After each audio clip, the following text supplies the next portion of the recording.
bounties. That's right, we're doing bounties, specifically VHRT and ERT group bounties. Now the reason I like to do these bounties is because the VHRTs pay out between $70,000 and $75,000, and the ERTs will pay between $102,000 and $109,000 when you're at the 15 to 20% rate for these missions, the bonus rate. Now these group bounties are the North Rock Group Bounties, and unfortunately there's no expert way of telling you how to go about acquiring these bounties. Some people get them, some people never have them show up. But what you should see show up in your bounty tab is a contract called Pro Term, and that would be from your North Rock group. So once you complete that bounty, you'll have access to doing these VHRT, ERTs, HRTs. Every single type of bounty that you can do will be a group bounty, and they pay out way more than any other bounty type out there. So that tends to be my main focus when I'm playing Star Citizen and I'm doing bounties for making money. These loadouts, these things that I'm going to show you, will work for any bounty type out there. It's just if you can get access to the North Rock groups, do them and focus on those ones. I will say how I was able to get them was I was running bounties in Crusader because I don't have access to VHRT and ERT bounties in the Hurston area. I was hanging out in Crusader running those bounty types and hitting up monitors in between while waiting for the bounties to appear. And then I saw the Pro Term contract pop up and I took it, and since then I've been running in Hurston because you have a lot more chances of a ERT and VHRT group bounty appearing than you do when you're playing in Crusader. It's just limited. There's not enough moons, I'm guessing, not enough space. So I hang around Hurston, running these bounties. And that's pretty much all I did for a couple months, just grinding out and making money and buying in-game ships. And yeah, so we're gonna talk about my loadouts, what types of ships I like to use, and kind of what I'm doing now with one of my purchases for bounty hunting.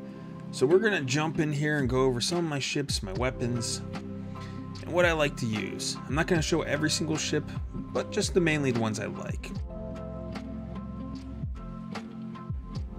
We're gonna first focus on the Titan, which is kind of a beginner ship. You can buy that for like a $60 package when you get the game. You can buy the ship in game for less than 800,000, so it's pretty easy to obtain. But they are great for every sort of bounty mission. What you're looking at here is an ERT group bounty, and I'm fighting a hammerhead with the loadout I showed. And I'm running the size 4, which attritions you do have to get in close. That's the one negative about them. But when you're doing bounties and you're in small ships, you're going to be close anyway. So they're perfect for this type of battle. And then with the distortions on here, I can lower their shields real quick. And just this ship is so light and fast and quick. I mean, watch the hammerhead here. It's going to rotate to try to protect itself because I lowered the shields on one side. Watch how fast you can transition from one side of the ship back to the other. It's super quick, super smooth. You can keep damaging that hammerhead because you just can't move as fast as you can in the Titan.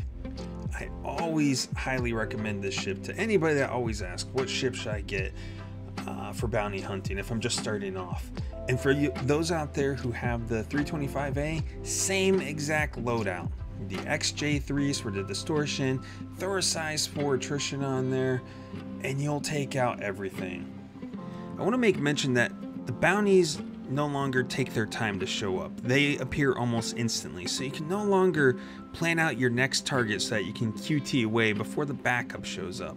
So what you have to do now is once you destroy the target, just aim back towards the planet pick an OMZ zone, which is what I tend to do, QT to that, and then from there, you'll be able to safely pick out your next target and QT to them to engage in your next battle. Next ship here, we're gonna focus on the Connie. Now, I'm running the Phoenix here. It's gonna be the same setup as an Andromeda or any other type of Connie you have. Don't really like these ships for bounty hunting. They do really good for everything but a hammerhead, because with the size 5 galdereens, you can engage a target from 5,000 meters out. The size 5s do quite a bit of damage. Like, the target probably won't even get around 3,000 meters from you, and that's just firing with 2 of these. You won't even really need to use the size 4 rhinos there. You can engage a target with the rhinos from about 4,500 meters out. So I mean, if you want to throw them on there, go crazy.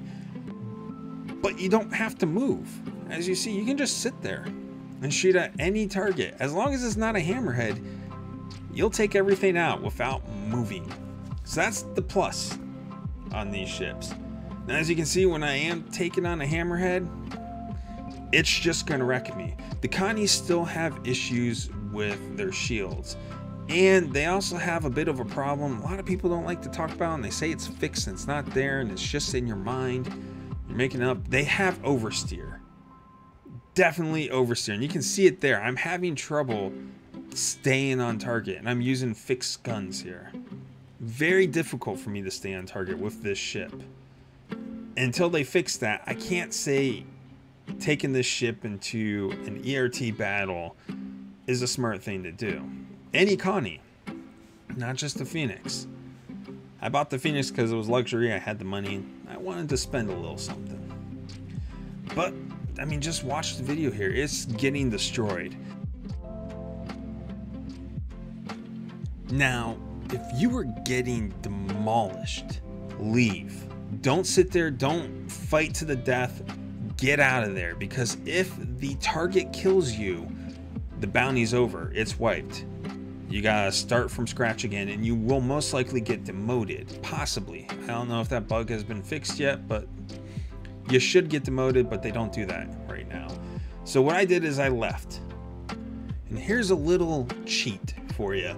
If you leave in a battle against the NPC bounty and you come back to them, their shields will be down. As you can see in that hammerhead, there are no shields up at this moment.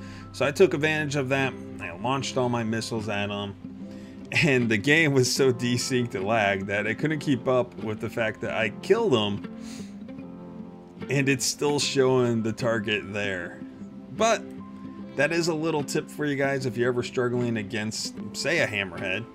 Just QT away and QT back, and their shields will be down. I don't like to use that, but in that situation, I went and switched out my ship, came back, and went to fight them, and it just is what it is. And here is my 600i loadout. Now I know what you're thinking. Why am I using a 600i to do bounty hunting? Well, you can slap on 3 5.57 galdereens, which, as I said earlier, you can engage the target from over 5,000 meters out. So when you have a fast approaching, or oftentimes slow approaching target, you can melt them before they even reach 3,000 meters. Now, the only 2 ships that can actually engage you from a distance will be a Warden, because they are also running gun, either an M7A cannon or something else that can reach out over 5,000 meters, and a hammerhead.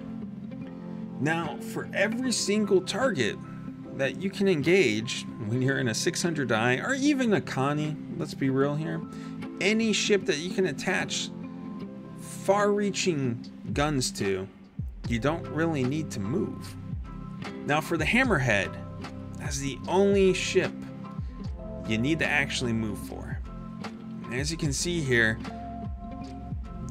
even though the 600i is a much larger ship than the Connie, you don't have oversteering problems with it like you do in the Connies. You can stay on target fairly easy. And another positive about the 600i is the missiles that are stock on it are size 3 and can engage in target from 9,000 meters.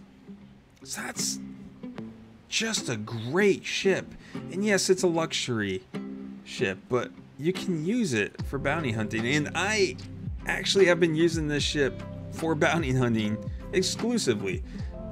I will still bring out my saber if for some reason I end up dying. But it's so easy if you're looking for quick cash, not much struggle, not much maneuvering around and flying and doing all these crazy things. You can't go wrong with a large ship with very large guns. That's pretty much it for this video. Have a good one. Until next time. Later.